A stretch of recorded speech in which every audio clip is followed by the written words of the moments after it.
Hola, ¿cómo le va? ¿Cómo están? Aquí comenzamos una nueva edición de nuestro encuentro semanal que actualizamos y, por supuesto, también tratamos de interpretar lo más importante que está sucediendo en la política de la Argentina. Claramente hemos comenzado una semana que ha tenido la impronta de la jura de los nuevos ministros del gabinete de Alberto Fernández y la confirmación de los cambios en el gabinete del propio Axel Kicillof, cuya jura va a darse en las próximas horas. Pero a propósito de ello,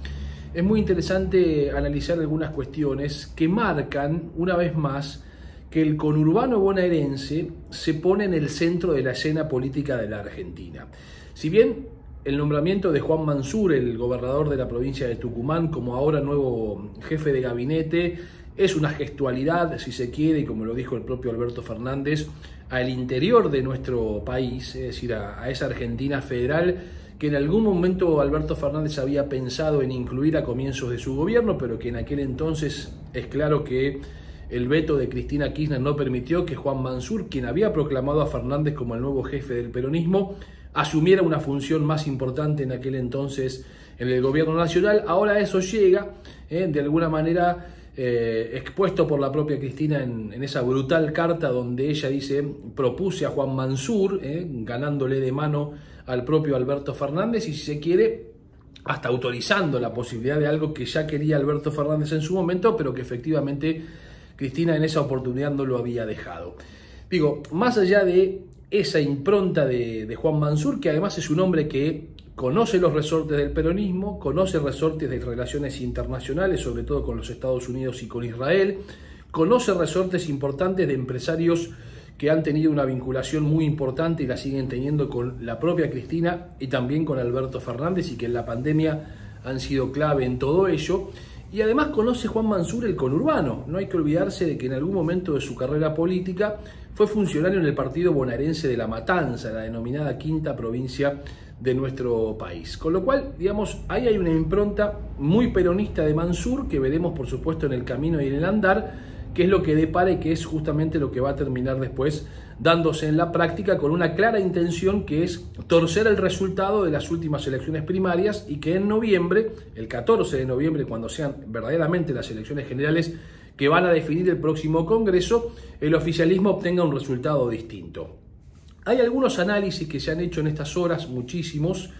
a propósito de dónde puede ir el oficialismo a buscar los votos, si efectivamente va a ponerle plata en el bolsillo a la gente como reclamaba Cristina, y si efectivamente eso alcanza en estos tiempos con solo ir a poner plata en el bolsillo. Uno entiende que hay un mal humor social, hay mucha gente que, además de haber caído en la pobreza o de estar en esa situación muy pronto a acercarse, el descontento porque la plata no alcanza, porque la inflación no baja, es un factor central y es un factor fundamental. Pero yo creo que habría que empezar a observar otras cuestiones que también hacen y confirmaron y conformaron el voto enojo, el voto en contra, o incluso de los que no fueron a votar en las elecciones, que en eso el oficialismo hace una lectura, dice: hay mucho del que no fue a votar que es un votante nuestro, que está en los barrios más humildes, que por las razones que sean decidió no ir a votar, y que si lo vamos a buscar y además le incentivamos un poco el bolsillo, probablemente sea un voto que podamos recuperar. Me parece que, digo, no es una mirada absolutamente equivocada, pero creo que es una mirada miope sobre lo que está pasando en este momento en la Argentina, porque da la sensación que hay muchos sectores, incluso sumidos en la pobreza, los que además nosotros llamamos los técnicamente nuevos pobres, pero que no se sienten así, que no quieran resignarse, que no están a la espera de un plan, que no están a la espera de un bono, que no están a la espera de ver si de alguna forma el Estado los auxilia económicamente con algo de aquí hasta las elecciones para llegar, con un IFE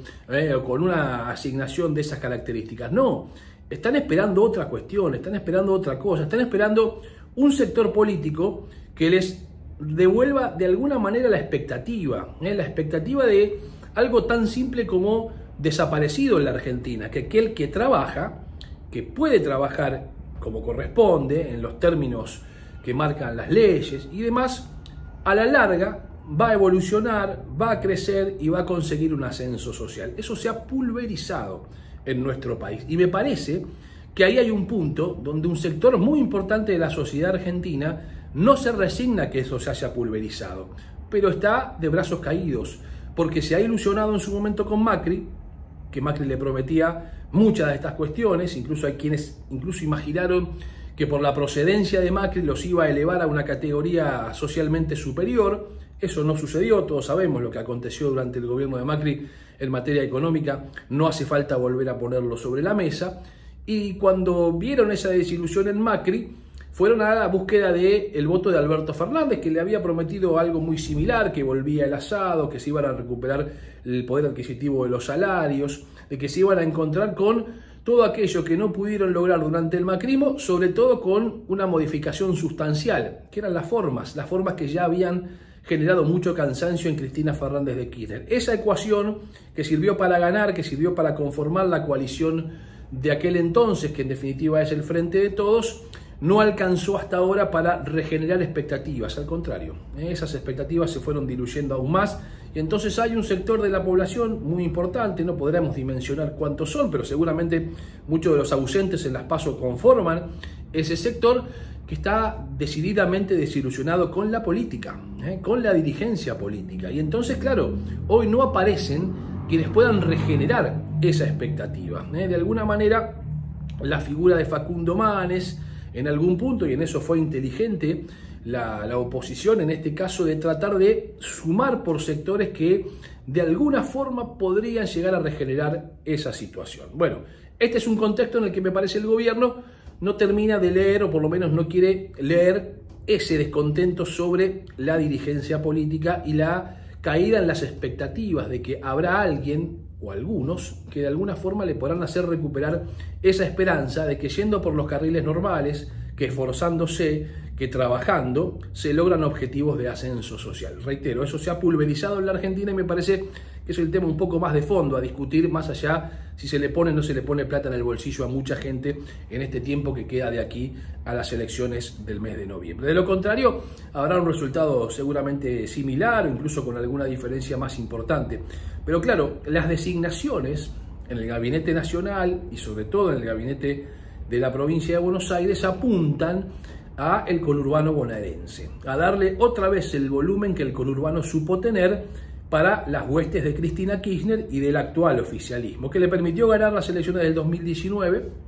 con una diferencia en todo el país de 2 millones de votos, pero que esos 2 millones de votos de diferencia se cosecharon 1,5 de ellos en el Gran Buenos Aires, que ahora han desaparecido, que no están, que no ha habido una transferencia de ese 1,5 millones de votos del conurbano a la boleta de Juntos. Quizá una pequeña porción, pero no en su gran mayoría. De allí se agarra el oficialismo para decir, vamos en búsqueda de esos votantes, que los tenemos por el momento perdidos, pero quizá tomando algunas determinaciones los podamos recuperar.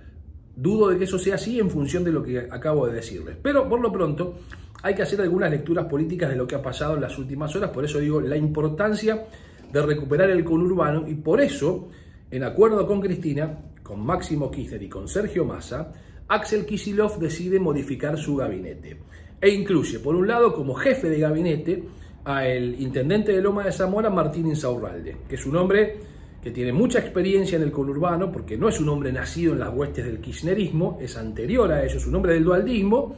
que supo obviamente adaptarse a los tiempos de Néstor Kirchner, hasta punto tal que terminó en su momento convirtiéndose en candidato a diputado de Cristina en el 2013 para enfrentarlo en aquel momento a Sergio Massa, que ha construido una relación de mucha estrechez con Máximo Kirchner, uno de los hombres hoy más influyentes dentro del oficialismo, al menos en la provincia de Buenos Aires, y eso ha quedado más que claro,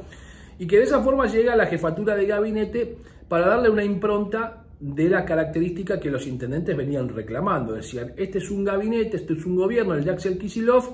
que conoce poco la provincia de Buenos Aires y que además ha estado muchas veces en tensión permanente con los intendentes, mucho más cuando uno observaba los primeros tiempos, los primeros pasos de Kicillof en el gobierno. Esa es la llegada de Insaurralde, o al menos eso se busca, con otra lectura que es consolidar para Insaurralde la figura como hombre más importante de la populosa y clave tercera sección electoral, donde el peronismo gana siempre, aunque esta vez en la PASO ganó por una diferencia mucho menor de lo que había pasado en el 2019.